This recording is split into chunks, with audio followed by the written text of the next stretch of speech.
was. And by that I mean, for example, this. He died, I think, in 1815 or 1816.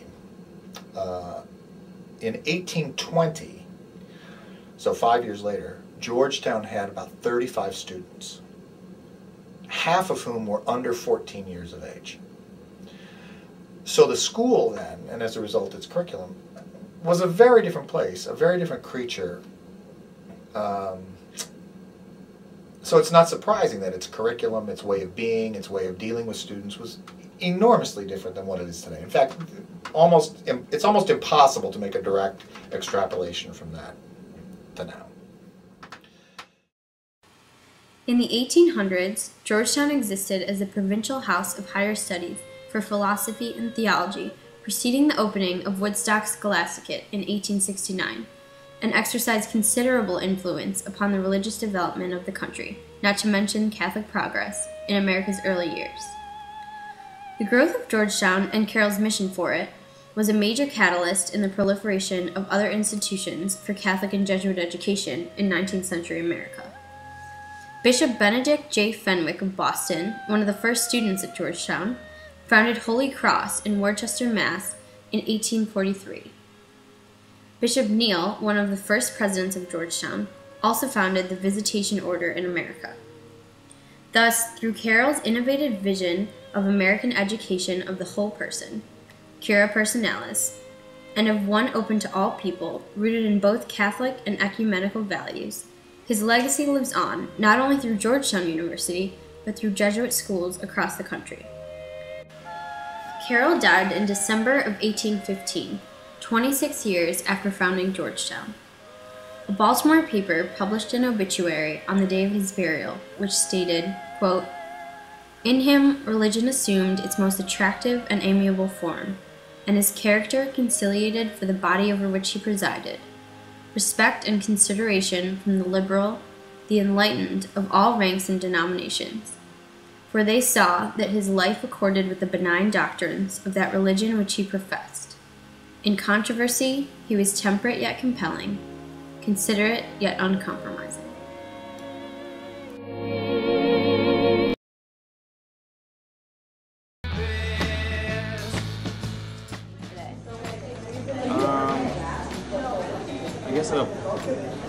I guess having the Jesuits live sort of like the central part of campus is somewhere like you always see them walking around. It's not like they're isolated. It's some part of campus where they just meet the old people, but so they're always like they're constantly walking around. I mean, I guess the flags that have like the 7 or whatever pillars and like.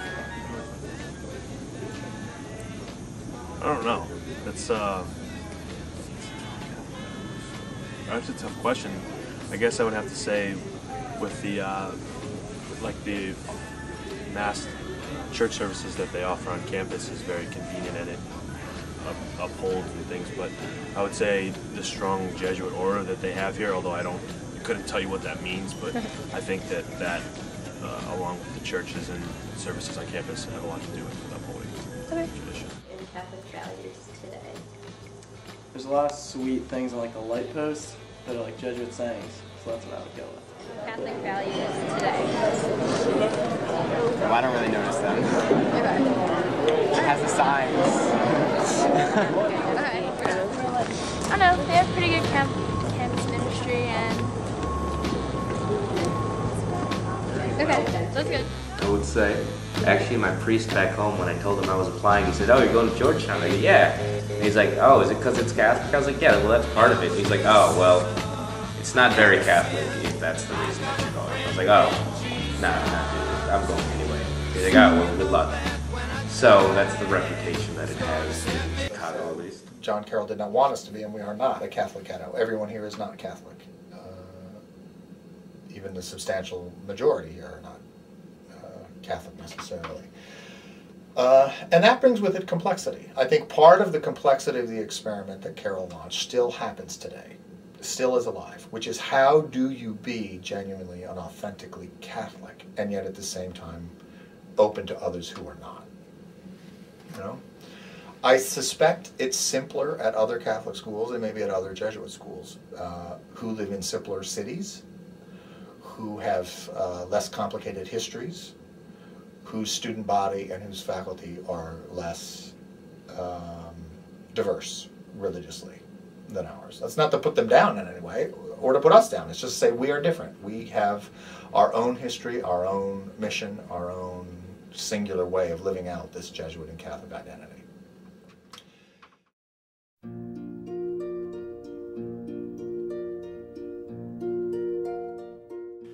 Students in any of the university's 4 schools, the college, the School of Foreign Service, the business school, or the School of Nursing and Health Studies, must follow a core curriculum that includes 2 theology and 2 philosophy courses, among other requirements.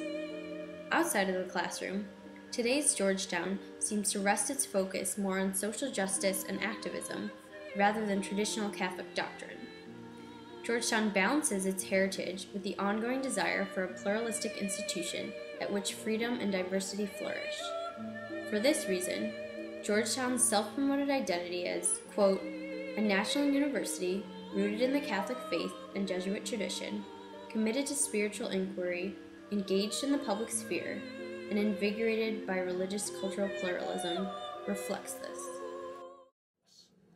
So I think if you were to see the freedom that Georgetown students have now, I think he might be surprised and maybe appalled, I don't know, at the lifestyle choices that are possible for them and that they do make, that they have the freedom to make. But I think he would also be pleased to see, I guess it's an administrative function to say that our curriculum is not completely up for grabs. It's not do whatever you want.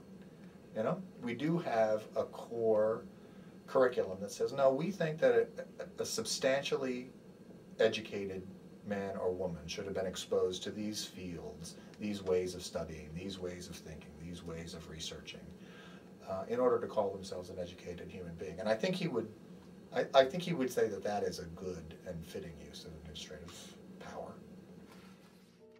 The Catholic foundation of Georgetown is matched by its continuing commitment to religious and cultural pluralism and engagement in the public sphere.